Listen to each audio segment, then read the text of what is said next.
Well guys, today's a bit of a sad day. My main gaming PC, unfortunately, will not turn on. Press the power button, the lights flash, the fans spin for a second, and then it shuts off immediately. Unfortunately, I think it has a lot to do with a hurricane that just plowed through Florida. So today, I'm going to show you guys how to fix it, and more importantly, I'm going to show you how to troubleshoot this kind of a problem so you'll know how to fix it in the future. So, let's get right into it.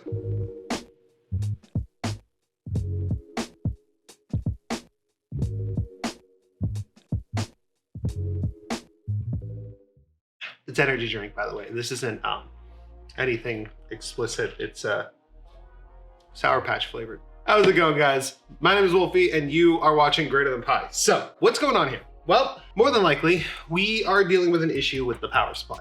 But how did we get to that conclusion? Well, first off, let's kind of break down the steps that I did to troubleshoot this. Once you have a problem like this occur, where your PC is not powering on, the first thing you should do is eliminate the variables. What I did is I actually took this PC over to this table, powered it off of a line that only had it on it, and tried to turn it over.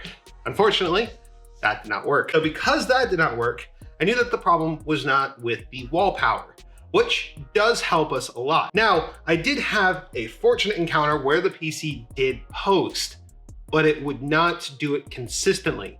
This at least means that the motherboard, processor, graphics card, RAM, everything that's actually really expensive in the PC is good. So then that means that we're dealing with an issue with the power cycling. Now, the power cycle has really two phases in which things can be going wrong. And unfortunately, I'm pretty sure it's the latter. So the first one is actually in the power cycle itself. If you cross your wires by mistake when it comes to the power switch, you can create a loop in which the hard drive activity shuts down the computer.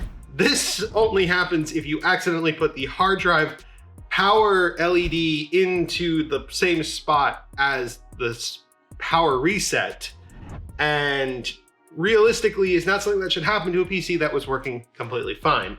So we can kind of eliminate that. The other thing that could be happening is a short between different components. But because we were able to get it to post just fine, more than likely there is no short and there's no external damage, nor does touching the PC at any point cause any form of discomfort. Unfortunately, we can kind of eliminate some pretty basic and easy to do repairs, which leaves us with peak power draw during boot, which is more than likely what's happening.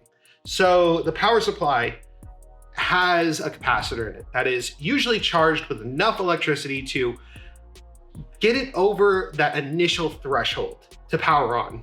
And that capacitor is more than likely dead inside the power supply. The reason I got there is because we can get it from the wall to the power supply just fine, to the power supply to the motherboard just fine, but we can't seem to get enough power to consistently boot the PC out of its post sequence. This is just an initial spike of power that more than likely the power supply is tripping on. So with that as our hypothesis, we're gonna need a replacement. So I went with this, a couple reasons. One, it got here within a couple days, so I was without a PC for only a couple days.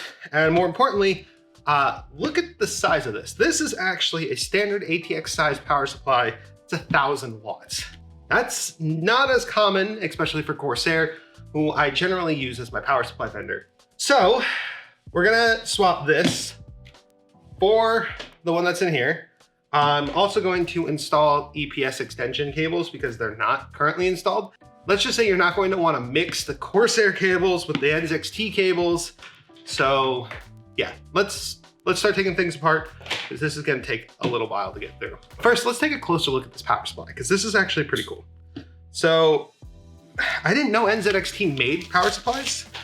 I've used their cases in the past, and I do love them. This is a very heavy box, by the way. NZXT is one of those companies that sells pretty frequently in stores, so I'm not surprised that they went ahead and actually made a box that looks appropriate for stores. This is 80 plus gold, by the way, and fully modular. We've got lots of specs about power supplies. I'm gonna be honest, power supplies are one of those things that I know enough about, but I don't know nearly as much as like Gamers Nexus or, oh, NZXT.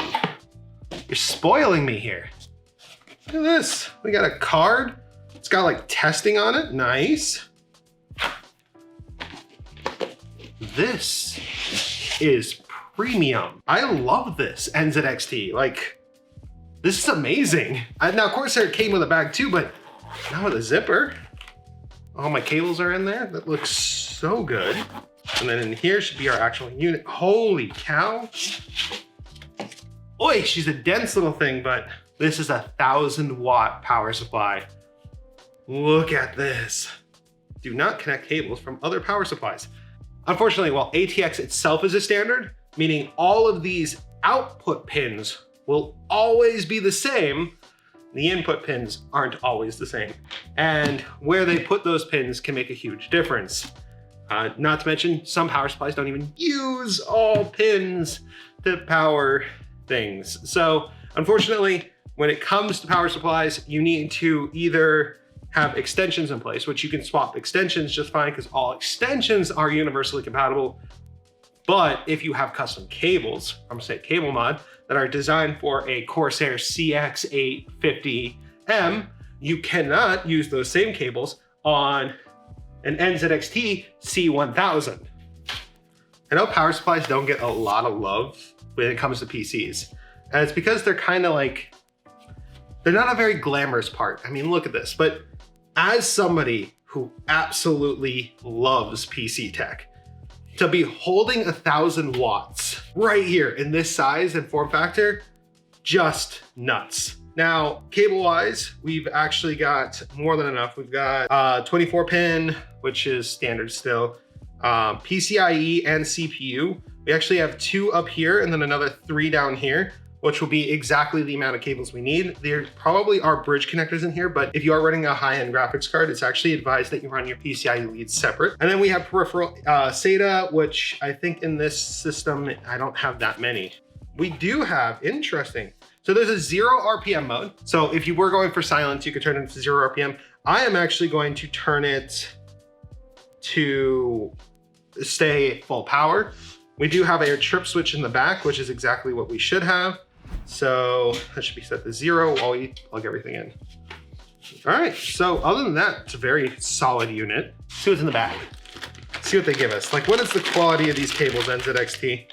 They look pretty standard, actually. They did say that they're braided cables. So we got a pretty standard power supply cable. Let's see how long this is. Decent length, actually, and girth. No, good length, good girth. All right, so here we got our Molex and our SATA. It's not bad. So it's actually braided with TechFlex, which is not too bad. And oh, interesting. I kind of like this NZXT. So they only have 2 SATA leads, but there's a lot of room between them, which is actually an issue that I've had with my Corsair ones before. Oh, how interesting. So NZXT doesn't do double leads. Yeah. I mean, this one's a double lead for, I think, PCIe. But for the CPU, they don't do double leads. That's interesting. It's gonna be hidden by our extensions anyway. At the same time, not everybody uses cable extensions. And so having a good set of power supply cables goes a long way. So NZXT, I will give you guys some serious credit there. These cables don't look bad. I do like them. So we're just gonna shove them back into the bag until we're ready for them. All right, let's start getting into this PC and doing one of the most annoying repair types in all of PC building, the dreaded power supply swap.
give her a test boot, make sure that this fixed everything, and then we'll cable manage this back together, and we'll be good.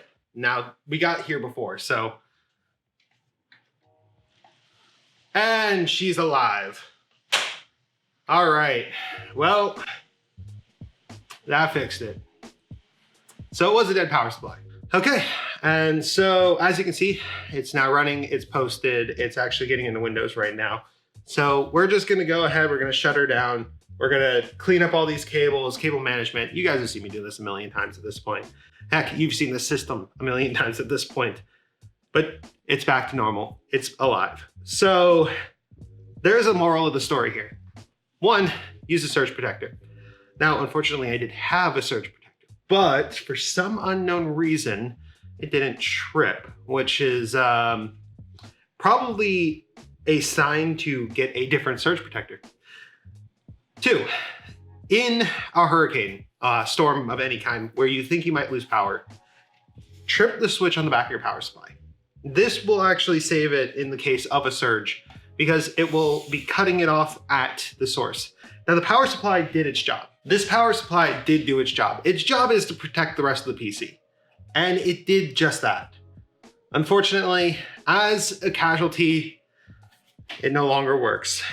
But at the same time, I'm happy that it is the only part that died in the process.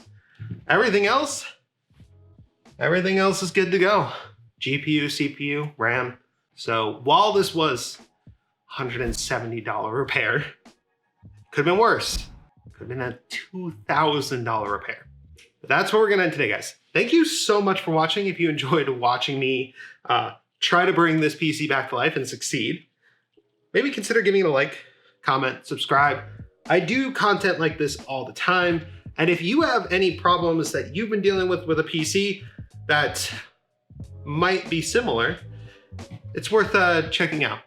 So thank you again. Wolfie, out.